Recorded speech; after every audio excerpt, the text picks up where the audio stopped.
Welcome to GEMZ EMPIRE. It creates the idea and reinforces the idea of the belief systems that are part and parcel of the template of your consciousness, of your personality structure that you have created, reinforces them so that those beliefs can be experienced as fully as possible. That's why every single belief is self-reinforcing. Because the ego's job is to add energy to it, add focus to that belief, to make it seem as if no other belief is possible. In order for you to focus on the belief strongly enough to actually have the physicalized manifestation and the experience that goes hand in hand with that particular belief you are holding to be true at any given moment. So the ego's job is to amplify those beliefs to keep you focused in physical reality, to keep you focused in that experience.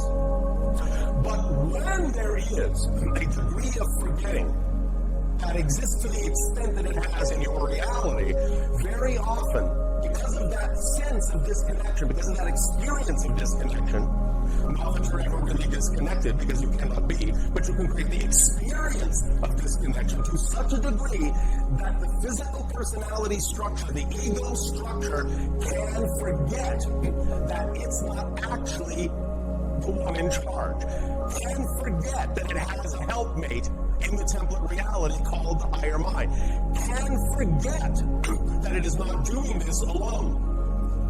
And in suddenly finding itself in the experience of being alone, it starts to build up the idea of fear.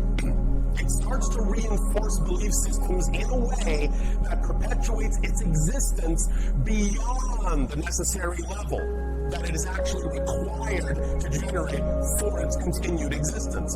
It starts to think that if it is all there is, then it's in charge of everything.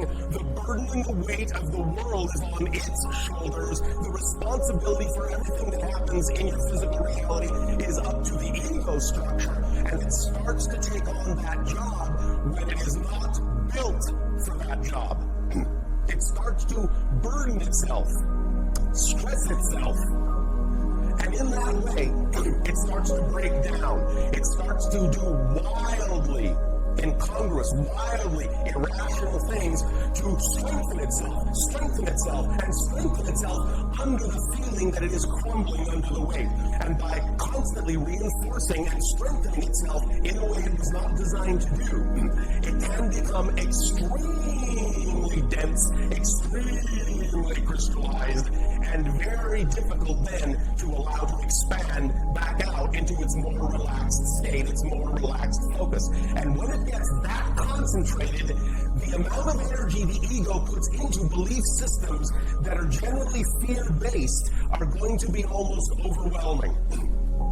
Because it is taking on this burden from a perspective of fear, most of its energy, most of its reinforcement is going to be fear-based. It's going to choose those things that are based on survival mode. It's going to reinforce itself with the idea that it must survive at all costs at this concentrated level. Otherwise, your life will end. It will be annihilated. The personality will dissolve.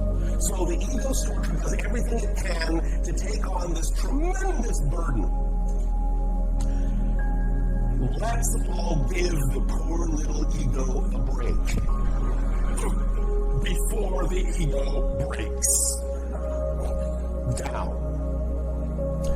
Therefore, in this day and age, even in that concentration of ego physical personality structure, even in that degree of density, look, you have still felt that little seed, that little urge that calls you back to the higher self, back to that frequency, back to the light. Even from that deep degree of murky darkness, you still were capable of sensing somewhere that there must be some kind of higher vibration that calls to you, that tugs at you, that pulls at your heart, that allows you to feel, to know there is some level of reality wherein the ego is free, the personality is free to be what it was designed originally to be, and that there is no need for the stress and strife and struggle and dire consequences and dire experiences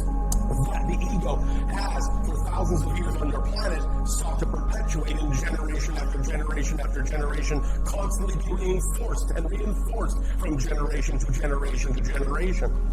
Now is the timing that you have finally gotten to the point where the light is bright enough, where enough of you are seeking that light within yourselves, that you are adding that to the collective reality and giving each other better opportunities with your collective momentum to know that there is a level of reality, a level of yourselves, a level of your whole being that is more than capable of reconnecting with you, that you deserve to reconnect with and deserve to lighten your load, to lighten up on yourselves, take the load off, drop the baggage, and get on your way through life in an easy and effortless, creative manner. And this is the time and the age on your planet where you're now realizing that, so congratulations.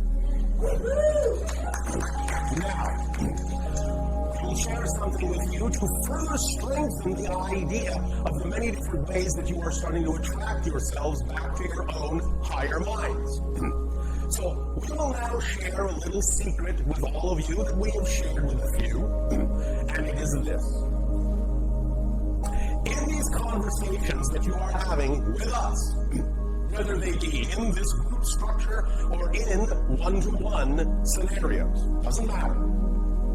When you are speaking with us, you are actually speaking with your own higher mind.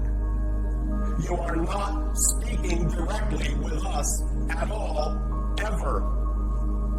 What we have done to aid and assist you by your invitation is we have wrapped the flavor of our personality like a shell around the core of your own higher self.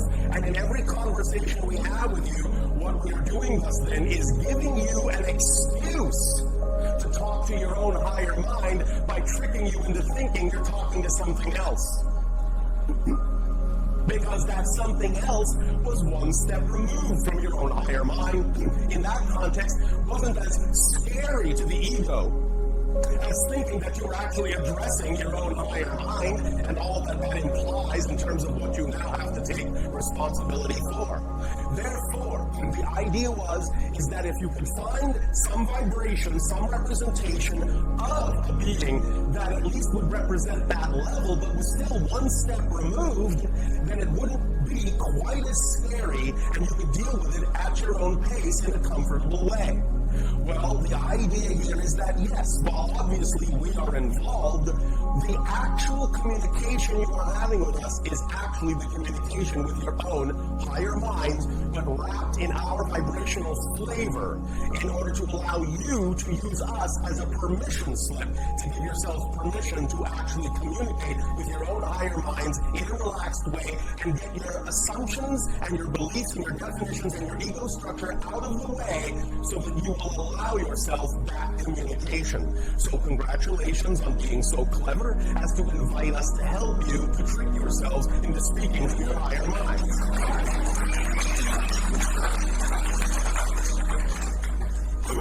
Now, with this realization, then you can begin more and more every day in every way to relax the idea that there is fear attached to speaking and reconnecting to your own higher mind. The ego can now be taught that it will not die, it will not be annihilated just because you are going to make a conscious reconnection to your higher mind. It will be given the opportunity to just do its job in a relaxed, creative, and loving way. It will be given its proper place in the idea of that whole person's structure. It will be allowed to simply perform as it was designed to perform. It will not be overburdened with tasks and jobs that do not belong to it, and not only do not belong to it, but for which it is not designed, not capable of actually carrying out. As we have said previously in other transmissions, physical personality is not designed, is not capable, literally not designed to know how something is going to happen. It's not designed to read the giant template where the higher mind resides. It is only designed to know how something is happening or has happened in physical reality. So the idea is that when the ego forgot that it was connected to the higher mind, it thought it needed to take on the duty, the job description of the higher mind of trying to figure out how everything is going to happen. Well, this is my dream, this is my desire, how am I going to make that happen? I don't know, but I'm going to try, I'm going to struggle, I'm going to pull on to this, I'm going to grab at straws, I'm going to reach out, flail around so I can figure out how to make this work, how to force it to work, how to push everything together in the way that I want it to be. But in fact, it's simply the idea of allowing the higher mind to bring it to you in the way the higher mind knows is best for the whole person that you have chosen to be and best for the themes that you have chosen to explore. Only the higher mind knows how it is best for that to happen, because only the higher mind can see all the way to the horizon, can see the full path ahead, knows where all the twists and turns are, and thus knows what is actually the quickest route to the manifestation of your dreams. But when the physical ego thinks that it knows the best route, it will constantly be slamming into walls, bouncing off of rocks, banging its head into walls and all sorts of things, because it believes that it knows, and it is the only thing that knows, and it will insist on going certain ways that it has been taught to believe is the quickest path to its dreams and desires, but which very often is actually the longest route.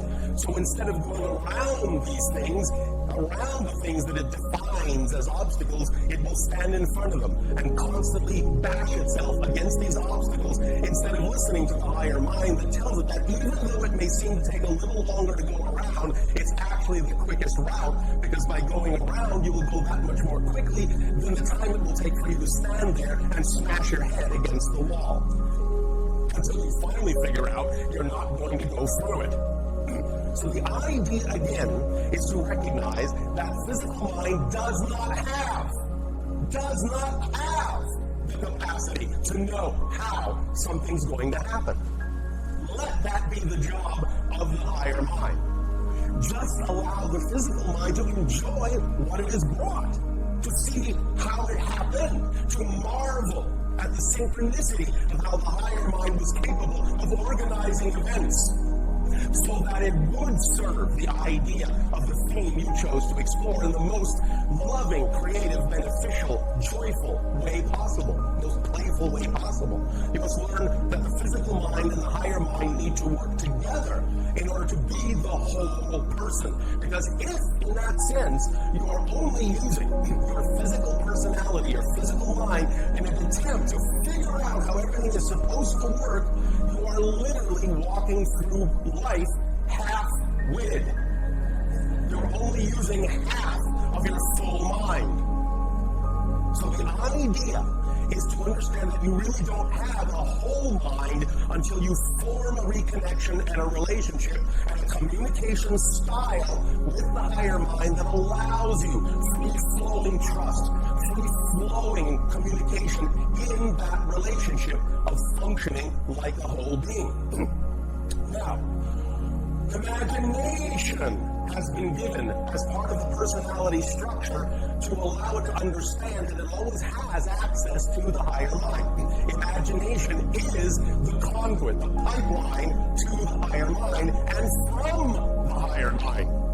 But again, when the ego structure becomes so crystallized, so densified that it thinks it's the one in charge and has to figure every single little thing out, it will not trust the imagination. It will shut the door to the imagination because it seems unreal, superfluous, having nothing to do with what the ego has determined are the necessary things it must do to get where the person wants to go. So it will close and constrict that pipeline, and it will not trust the imagination because it seems like the imagination is irrelevant, has nothing at all to do with what the ego has determined are the necessary steps. But what it has done by doing that is it has constricted the flow of communication coming from the higher mind that is actually the kind of information the physical personality needs in order to actually relax itself and move on through life in an effortless way. The idea The idea, again, is to understand that once you form a relationship with the higher mind, once you form a balanced relationship with it, imagination is the conduit through which inspiration will come, and in which you will allow the physical personality to know that it is in constant communication with the person on the boat, and that it will never be guided into a crevasse, it will never be guided into the mouth of a shark, it will always be guided straight toward the horizon that represents the dream and the theme that the personality chose to explore, and all the transitions can happen quite magically when those lines of communication are open. Again, we remind you of this. Very often, the ego might be willing to use the imagination a little bit, but again, it often subverts the use of the imagination for its own purposes, to reinforce its own ideas of what it thinks is the best way to allow something to manifest. The physical personality may be willing from time to time to create a vision, an ideal vision of the dream. It will create all the scenarios. You have heard us say, and you've heard many say, visualize, visualize, visualize. Create a mock-up in your mind's eye, in your imagination, of the ideal scenario that represents to you the idea of your highest excitement, your highest passion. And this is a good thing to do. This is a positive thing to do. It is a beneficial and creative thing to do, to use your imagination and visualize what is a representation, the closest possible representation you can create with your physical mind of that ideal scenario that you say is representative of your passion, of your dream. But here is the key. It is only a representation. Now, this is not to say that what you imagine at that moment cannot come to pass exactly as you have imagined it. Oftentimes, it happens exactly that way, and that is all well and good. But the only reason it may have happened that way is you actually allowed a momentary opening and actually recognized what the higher mind was telling you was the representation of the best way for you. Nevertheless, here is where many individuals on your planet fall into the trap. Again, because of the ego structure's predilection for thinking it has to figure everything out and know how everything is going to happen. When the ego structure may make a vision that is representative of the ideal reality, what the ego tends to think, because it thinks of itself as the highest possible authority for your person, it tends to think that that vision it has created by using imagination in that way to paint that picture in your mind, it thinks that that's the highest possible way in which that reality could manifest. But from the higher mind's point of view, that picture that to the ego seems like the highest possible manifestational form is actually the lowest possible manifestational form. What to the physical ego is the ceiling, to the higher mind is the floor. It can go much higher than that, and in fact, it can actually go so high, so far, it can actually be beyond physical mind's capability of imagining how it could occur. That's why you do not need to insist. The physical mind and the ego does not need to insist that the picture it conjures up as a representation of the ideal scenario must be the exact way that it must manifest, otherwise something has failed, something has gone wrong.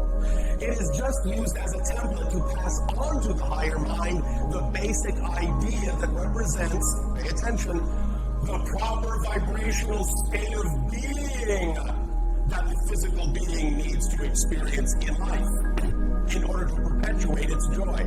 The higher mind will take that template, take that representation, because after all, it exists in a template reality. It understands template language very well. That's its native tongue. Template symbols are its native tongue. It understands symbols very well.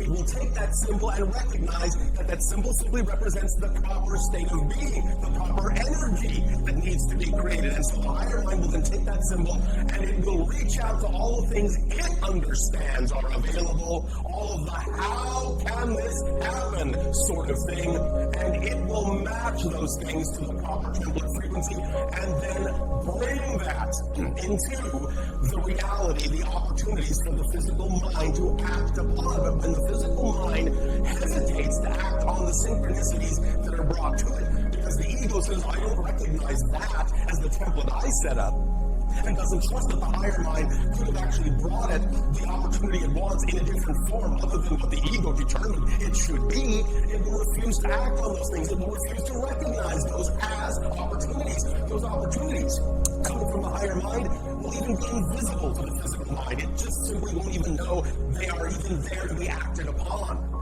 And therefore it will miss those doorways and will never walk through them and will never see the manifestation of its desires because it has been too insistent on the how and not allow the higher mind to actually show the physical mind the true how, because the higher mind can actually imagine ways far beyond the physical mind's imagining of how such a thing could occur. So, all well and good to set up the parameter of a visualization for the physical mind, but don't insist it must manifest that way, because the higher mind might be capable of bringing it to you far greater than you ever imagined. Let it. Let it. Let it. At least, that's our suggestion. It's up to you.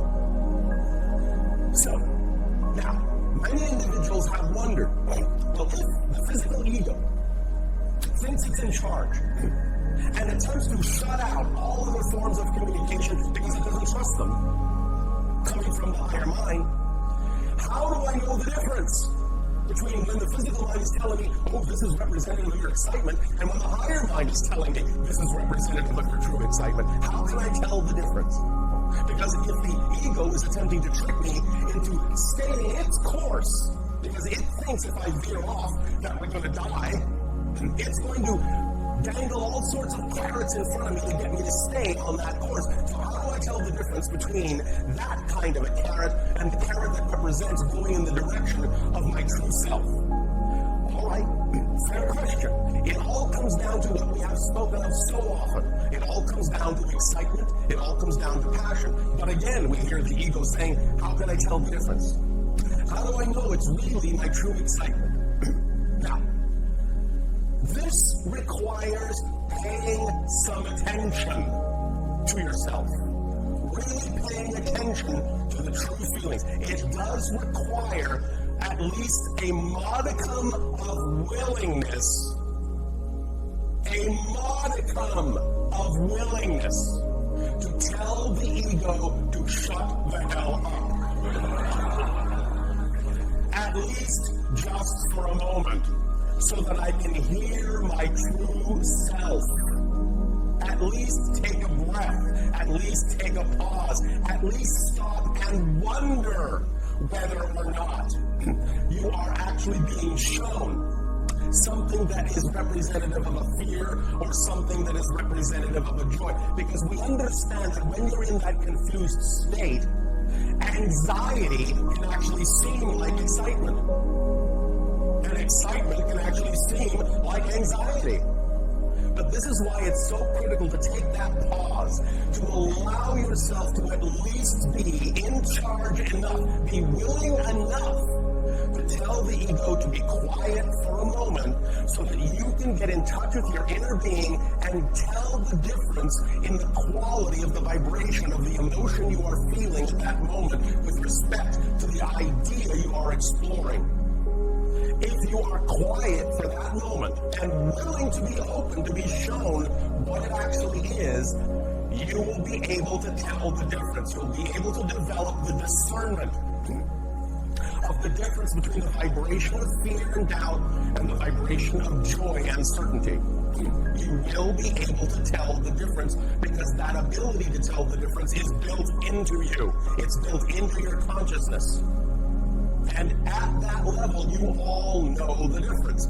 But if the ego is making too much noise, if it's not allowing you to stop and think, it does that specifically to prevent you from being able to tell the difference, because it's afraid that if you tell the difference, it won't be in charge anymore, and to the ego that means death, because it doesn't believe the higher self really exists.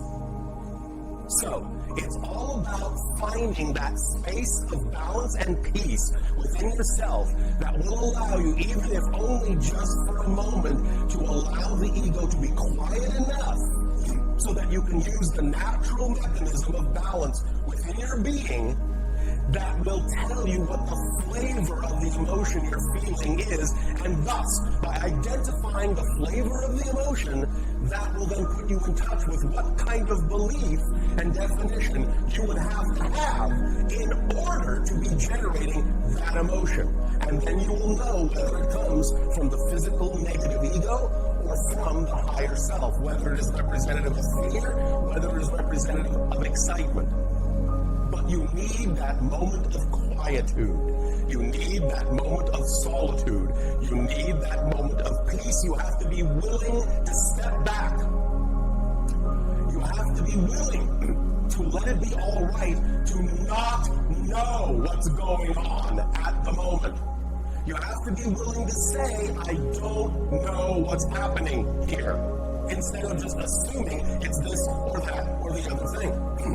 So anytime you find yourself in doubt about what you're experiencing, take that moment and say, I don't know what's happening, and that's okay.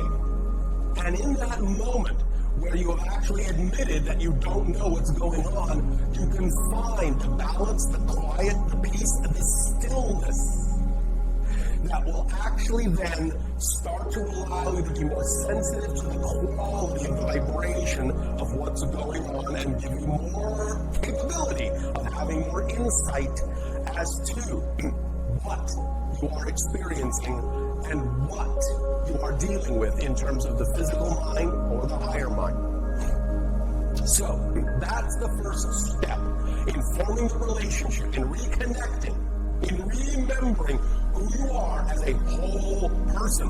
That's the first step, is just taking a moment of quiet, of pause, of stepping back into a neutral place and letting it be all right to not know what the answer is.